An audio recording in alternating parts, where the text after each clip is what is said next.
और जूही त्यागी, जिस प्रकार से सत्यकाम इंटरनेशनल स्कूल में अभी विवाद, आपसी विवाद उनका बहुत गहराता जा रहा है। और अखबार में भी आज एक खबर आई है, दैनिक जागरण में। आप पहले भी वहां की भुक्तभोगी रह चुकी हूँ। नो स्कूल नो फीस, आपने बड़े लेवल पर अभियान चलाया था। क्या कहना चाहेंगी पूरे मामले को लेकर और अपने मामले से जोड़कर? सबसे पहले आपके चैनल के माध्यम से आपके सभी दर्शकों को, वो मेरठ की जनता को मैं प्रणाम करती हूँ। मैं एक समाज सेवी हूँ और समाज के प्रति अपनी संवेदनशीलता रखती हूँ। हमेशा से मैं उन मुद्दों को उठाती हूँ जहाँ मेरी ज़रूरत होती है और ज़रूरतमंद लोगों के लिए मैं काम करती हूँ। ऐसे ही कोरोना काल में जब लॉकडाउन के तहत सभी के रोजगार बंद थे, सभी अपने घर बैठे हुए थे, तो एक बड़ी समस्या एक आम जन के लिए अपने बच्चों को रोटी खिलाने की थी। और 2 वक़्त की रोटी भी इंसान अपने बच्चों को नहीं खिला पा रहा था, रोज़मर्रा के खाने कमाने वाला इंसान। ऐसी स्थिति में स्कूल, कुछ बड़े स्कूल पूरी की पूरी फीस ले रहे थे, जबकि लॉकडाउन के तहत स्कूल बंद थे, कोई पढ़ाई नहीं चल रही थी। ऑनलाइन पढ़ाई भी काफ़ी देर बाद स्टार्ट हुई थी। उस स्थिति में पूरी फीस वसूली जा रही थी। तब कुछ अभिभावकों का दर्द मेरे सामने आया, जो अपने रोजगार, अपने ठेले, रेहड़ी, अपने गहने जेवर गिरवी रखकर भी स्कूल की फीस भर रहे थे। ऐसी स्थिति में हमसे देखा नहीं गया और मैंने एक मुहिम शुरू करी, नो स्कूल नो फीस, जिसमें माननीय मुख्यमंत्री जी से हमारी अपील थी कि लॉकडाउन अवधि की फीस माफ की जाए। अगर फीस ली जाए तो केवल ट्यूशन फीस ली जाए, बाकी सारे चार्जेस हटाए जाएं। इस पर ही मेरी बहुत ज़्यादा मीडिया से चर्चा चलती रहती थी, एक बड़ी लेवल पर ये मुहिम चली और कुछ स्कूलों ने हमारा साथ भी दिया, डिस्काउंट भी दिया बच्चों को, बहुत बच्चों को राहत भी मिली। और कुछ स्कूल के प्रबंधक काफ़ी बदतमीजी पर आ गए और षड्यंत्र रचने लगे। उसमें से ही एक स्कूल था सत्यकाम, जिसमें मेरा बेटा पढ़ता था 3rd क्लास में। उसके तहत एक बार दैनिक जागरण ने एक जूम मीटिंग रखी थी स्कूल प्रबंधकों के और हमारे बीच में, अभिभावकों के और हमारे हम मुहिम संचालकों के बीच में। तब सत्यकाम स्कूल के, देखिए हमें तो आज तक यही पता था कि सत्यकाम स्कूल जो है अनुज शर्मा जी का है, अनुज शर्मा जी उसके चेयरमैन हैं, वही चला रहे हैं। तो उन वो थे और बहुत सारे स्कूलों के अभिभावक सहोदय के थे, सभी थे। तो उस समय इनको ये पता चला अनुज जी को कि मेरा बेटा जो है उस जूम मीटिंग में सत्यकाम स्कूल में ही पढ़ता है।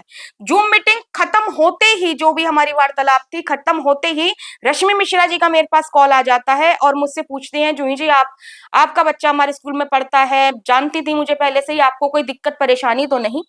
मैंने कहा रश्मि जी नहीं, मुझे कोई दिक्कत नहीं है और ये मुहिम मेरे लिए नहीं है, मैं तो कैपेबल हूँ, हमें सैलरी मिल रही है, हम फीस जमा कर सकते हैं, फीस भर सकते हैं, अपने बच्चे को अच्छे से अच्छे स्कूल में पढ़ा सकते हैं, इसीलिए आपके स्कूल में हमने एडमिट करवाया हुआ है। मेरी ये मुहिम उन सभी गरीब अभिभावकों के लिए है जो फीस नहीं जमा कर पा रहे हैं, जो डेली कुआं खोदते हैं, डेली पानी पीने की स्थिति वाले गरीब अभिभावक हैं। तो मुझे कोई तकलीफ नहीं है, आपका धन्यवाद, आपने मुझे कॉल करा। नेक्स्ट डे मैं आपके चैनल के माध्यम से बताना चाहूंगी, मेरे पास कुछ मेरे अभिभावकों के कॉल आए कि बहन जी आप ट्विटर पर देखिए, आपके बच्चे की फीस की रिसिप्ट वायरल हो रही है। हमने देखा तो एक मेरठ का तुच्छ इंसान, पता नहीं कैसे वो इनके लालच में आ गया, मेरा जानने वाला भी था, वो त्यागी समाज से भी है, मतलब समाज में कोई निम्न वर्ग का है बंदा, तुच्छ वर्ग का बंदा है जिसने इसने ऐसी हरकत करी थी। उसने मेरे बच्चे की स्कूल फीस वायरल करी हुई थी ट्विटर पर और लिखा हुआ था, नो स्कूल नो मुहिम संचालिका फीस भर के खुद मतलब अभिभावकों को बरगला रही है, इस तरीके से करा था। उसके अंदर काफी लोग शामिल थे इस षड्यंत्र में और खासकर स्कूल की प्रिंसिपल रश्मि मिश्रा और स्कूल का मालिक अपने आप को कहने वाला अनुज शर्मा थे। हमने इस पर एक्शन लिया, सारे तथ्य जुटाए कि हमारे एक मासूम बच्चे की, छोटे से बच्चे की ऐसे आइडेंटिटी आप वायरल कैसे कर सकते हैं, सोशल मीडिया पर कैसे कर सकते हैं और रसीद स्कूल की तरफ से कैसे वायरल हुई? ये साक्षात गलत है। हमने कोई फीस जमा नहीं करी है बैंक में। अगर बैंक में जमा करते तो ओरिजिनल रसीद हमारे पास होती, ये वायरल कैसे हुई है? इन्होंने जल्दबाजी में कर तो दिया, मगर बहुत सारी चीजों में ये स्कूल खुद घिर गया कि ओरिजिनल रिसिप्ट स्कूल के पास कहां से आई? 3 रिसिप्ट होती हैं, ओरिजिनल तो हमारे पास होनी चाहिए था, एक बैंक में और एक स्कूल में। मगर इन्होंने जल्दबाजी में इस तरीके से कदम उठाए कि एविडेंस जो है इनके खिलाफ ही गए।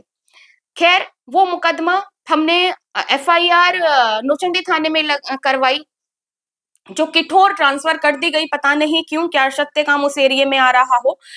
जब भी वहां पर आता था तो अकाउंटेंट को ये लोग भेजते थे, योगेश नाम था शायद उनका। वो बेचारे के सर पर तलवार लटक रही थी। ये लोग तो बड़े इंसान हैं, बड़े लोगों के हाथ इनके ऊपर थे जो इन्होंने इतनी घटिया हरकत करी थी, तो ये तो बच जाते, वो गरीब इंसान अकाउंटेंट मारा जाता, जेल जाता तो वो जाता। इसीलिए मेरे पति थोड़े दयालु प्रवृत्ति के हैं। उन्होंने कहा जूही, तुमने जितने बच्चों की हेल्प करी है, सबकी मदद करी है, उनकी दुआएं तुम्हारे साथ में हैं, इस आदमी के, इस अकाउंटेंट के बच्चों की बददुआएं हमें नहीं लेनी, इसे जेल नहीं भेजना, इसीलिए हमने आगे कोई कार्रवाई नहीं कही। मगर आज जब मैंने ये खबर, आज ये खबर जब मैंने मीडिया में पढ़ी, दैनिक जागरण में मैंने ये खबर पढ़ी, तो मेरे मन को बड़ी शांति हुई कि भगवान के घर देर है अंधेर नहीं है। ऊपर वाली की लाठी में आवाज नहीं होती, मगर वो पड़ती जरूर है, और गंदे, गद्दार, घूसखोर, ऐसे आपराधिक प्रवृत्ति के लोगों को एक ना एक दिन सजा जरूर मिलती है। इस खबर के माध्यम से हमें पता चला है कि सत्यकाम स्कूल के ये कुछ है ही नहीं। इनको तो अभी अक्टूबर में इनको निकाल दिया गया है। रश्मि मिश्रा को उसके पद से निष्कासित कर दिया गया है, अनुज को भी ट्रस्ट से निकाल दिया गया है। सत्यकाम ट्रस्ट के जो ट्रस्टी हैं दयानंद शर्मा जी, उनका ये स्कूल है जो ये हड़पे बैठे हुए थे। इसमें दुनिया भर के सारी चीजें होती हैं, वो एक जांच का विषय है, पुलिस जांच करे। तो ये सारी चीजें हो रही हैं, मगर वाकई मैं भी इस स्कूल की भुक्तभोगी हूं, इन लोगों के षड्यंत्र की मैं भुक्तभोगी हूं। इसीलिए मैंने आज मैंने ये जब ये खबर पड़ी तो मैंने अपना मुद्दा भी आपके चैनल के माध्यम से रखा है। मैं बस आपके चैनल के माध्यम से एक बात कहना चाहती हूँ कि जो भी स्कूल में चीजें चल रही हैं, बच्चों का भविष्य, मासूम बच्चों का कोई कसूर नहीं है, उनका भविष्य ना खराब हो, उनके एजुकेशन पर कोई प्रभाव ना पड़े। मैं इस स्कूल के ट्रस्टी को, इस स्कूल के मैनेजमेंट से एक रिक्वेस्ट करना चाहूंगी कि इन लोगों को निकाल कर कुछ अच्छा स्टाफ रखें, अच्छा मैनेजमेंट रखें, बच्चों के भविष्य के साथ खिलवाड़ ना हो, और कानून अपनी पूरी जांच करे।